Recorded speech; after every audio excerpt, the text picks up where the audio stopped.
Nous sommes, Ferdinando Ceriani et moi-même, dans le bureau du proviseur du lycée italien de Paris, le lycée Leonardo da Vinci. Et bien évidemment, nous remercions le proviseur, professeur Aurelio Alaimo, pour cette hospitalité très appréciée.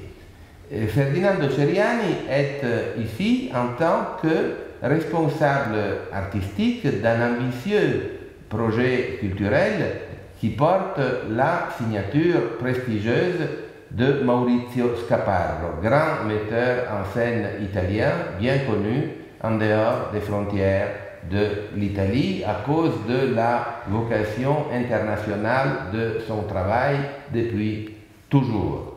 Il s'agit d'un projet qui coïncide avec le semestre de présidence italienne de l'Union européenne.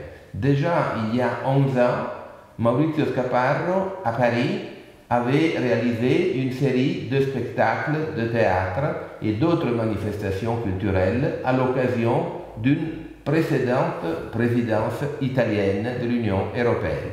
Et nous revoilà donc en 2014 pour cette série de manifestations portant la signature de Maurizio Scaparro. Alors, de quoi s'agit-il au juste? Quelle est la philosophie de ce projet? La philosophie, c'est les liaisons heureuses entre France et Italie, les liens culturels entre ces deux pays qui s'aiment beaucoup, même si nous sommes seulement des cousins. Donc, au lieu de liaisons dangereuses, ce sont des il s'agit de liaisons heureuses. On veut qu'elles soient heureuses, ces liaisons.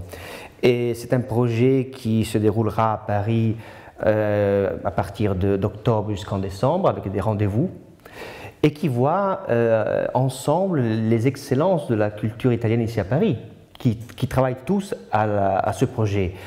Je pense à l'ambassade italienne, je pense au consulat, je pense à la Dante Alighieri de Paris, au lycée italien. Et le lycée italien sera un des endroits où nous envisageons de faire une série de rendez-vous sur les rapports entre culture italienne et culture française, en mettant l'accent sur certains artistes italiens qui ont vécu en France, qui ont aimé la France, qui ont vécu ici à Paris. Et nous aurons des rendez-vous sur Goldoni, naturellement, qui a fini sa vie justement à Paris, il a vécu ici pendant 20 ans. Qui a écrit en français. Qui a écrit en français ses mémoires. Mais oui. Aussi et donc, francophone. Oui, parce que ce sera une occasion pour parler des langues du théâtre italien, le vénitien en ce cas, avec Goldoni, et aussi de sa permanence ici à Paris. Nous aurons un récital de Pierre Santini qui va jouer des fragments des mémoires. Nous aurons une grande rencontre sur les écrits en français de Goldoni.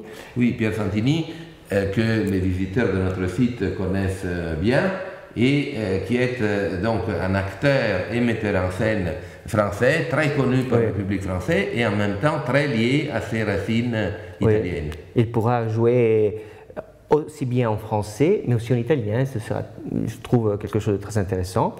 Ce projet, puis il y aura aussi des rendez-vous sur Streller, Giorgio Streller, qui a été le directeur du Théâtre d'Europe ici à Paris, à l'Odéon, et en collaboration avec le Piccolo de Milan.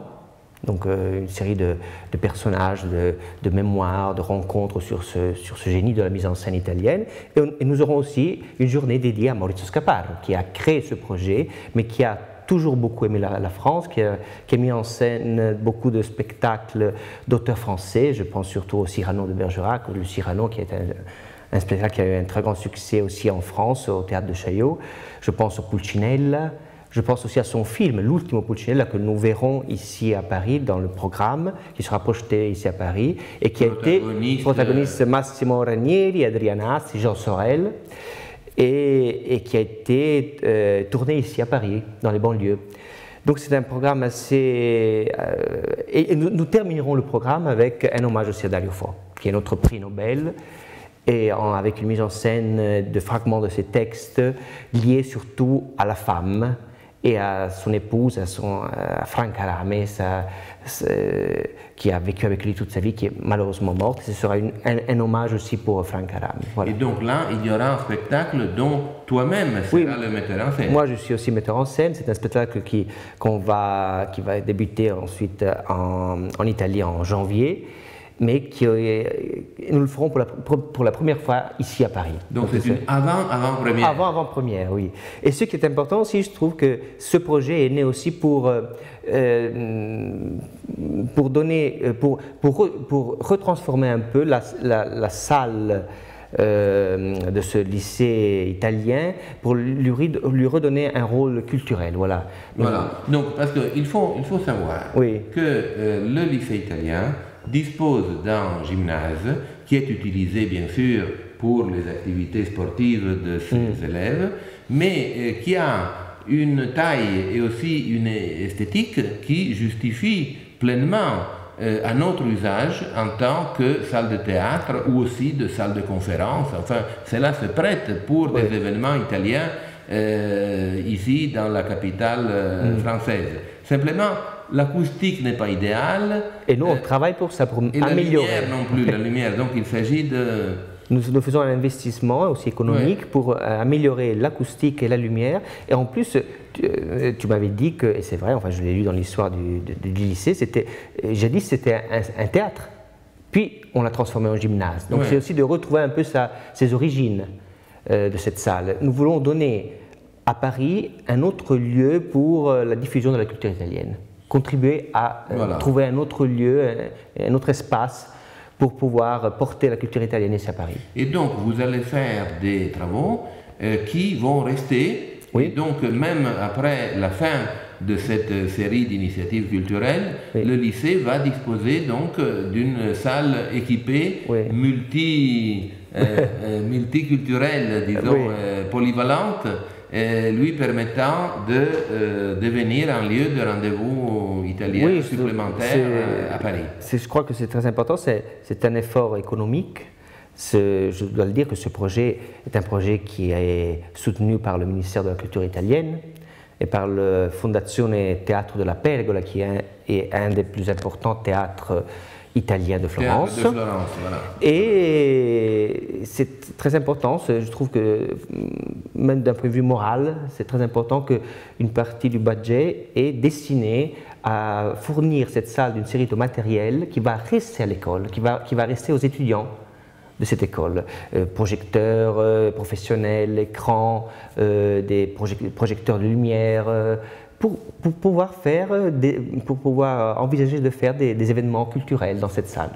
Et c'est un effort qui est très important et qui donne, je trouve, lustre à ce projet. Donc, alors, disons, pour cet automne, dès la fin septembre, premier jour du mois d'octobre, il va y avoir différentes présentations d'événements, et c'est là, sous l'égide du grand metteur en scène Maurizio Scaparro, qui sera là à Paris. Qui sera là, et donc bien sûr vous pouvez vous attendre à un entretien avec Maurizio Scaparro sur cette problématique. Mais déjà il nous a semblé intéressant avant la pause estivale de vous proposer en avant-première comme ça un aperçu de ce qui va se passer. Et disons que les lieux où se dérouleront nos activités sont principalement le lycée italien dans cette salle, mais aussi le théâtre sicilien de l'ambassade et aussi la Maison d'Italie.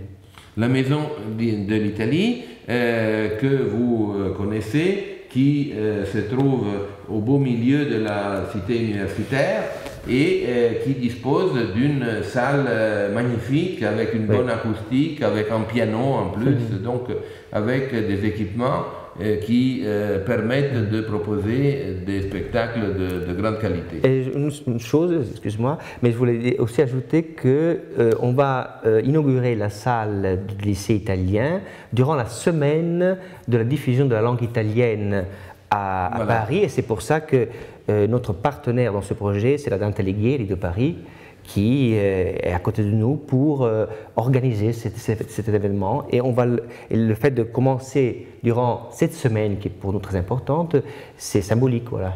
La DANT va assurer le suivi au jour le jour Oui. de l'organisation de ces initiatives. Sans oublier le consulat général d'Italie, bien sûr. C'est-à-dire que nous souhaitons réunir un peu les forces disponibles. Oui. Pour la librairie aussi va être concernée. La librairie que vous connaissez aussi, nous avons présenté un entretien avec sa directrice Florence Rowe. Enfin, il va y avoir différents événements ayant pour but de vraiment de donner une image de l'Italie culturelle au moment du semestre de présidence italienne de l'Union européenne. Oui, et je dois dire qu'on a vraiment trouvé une grande collaboration de toutes les institutions italiennes ici à Paris pour pouvoir faire ce projet. Je les remercie, Maurizio Scaparo aussi les remercie. On ne pourrait pas le faire sans cette collaboration. Donc, bon, on verra. On vous attend en septembre, octobre, voilà. On vous attend cet automne pour cette série de rendez-vous culturels italiens. Grazie, merci. Ferdinando. Merci beaucoup, Michele. Merci.